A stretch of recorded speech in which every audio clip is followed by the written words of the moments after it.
வந்து பல்லு வளர்க்க முடியும். But there is a certain rules and regulation. எப்படின்னா, நம்ம பல்லு வளர்க்குறோம்ல, நம்ம வந்து மிஸ்ஸோ பாய்ச்சும் வளர்க்கலாம், வெறும் ப்ரஷ்ஷை வச்சும் வளர்க்கலாம். அப்படி நம்ம டூத் பேஸ்ட் பாய்க்கணும்னா இன்ஷா அல்லாஹ் முடியும். ஆனால் அதோட முறையோ அதோட தண்ணியோ வந்து நம்ம வாய்க்குள்ளே போயிடக்கூடாது. ஏன்னா அது வசவாசை தூண்டிடும், இல்லாட்டி வந்து நம்ம நோன்பு வந்து தடைப்பட்டுரும். ஓகே, அதுதான் மெயின் பாயிண்ட்டு.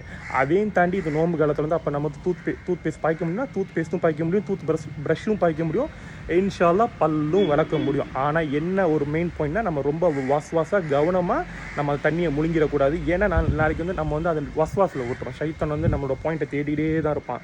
எங்கே வந்து இவனோட ஈபாடா வந்து நம்ம வந்து கெட்டு போக வைக்கலாம், இவனோட ஈமானை வந்து நம்ம தடை பண்ண வைக்கலாம்னு. ஸோ இன்ஷா அல்லாஹ் வந்து நம்ம ரொம்ப கவனமாக, நம்ம வந்து ரொம்ப பாதுகாப்பாக நம்ம பல்லு வளர்க்கி இன்ஷா அல்லாஹ் நம்ம நோன்பு டைமில் வந்து பல்லு வளர்க்க முடியும். ஸோ அதில் வந்து எந்த விதமான தடையும் இல்லை. ஏன்னா மார்க்கத்திலே வந்து சுத்தம் பத்தன்றது வந்து ரொம்ப முக்கியமான ஒரு விஷயம். அதனால தான் நம்ம இஸ்லாம் மார்க்கத்துலேருந்து ஒரு நாளைக்கு நம்ம வந்து 5 தடவை ஒது எடுக்கிறோம் வாஜிபா.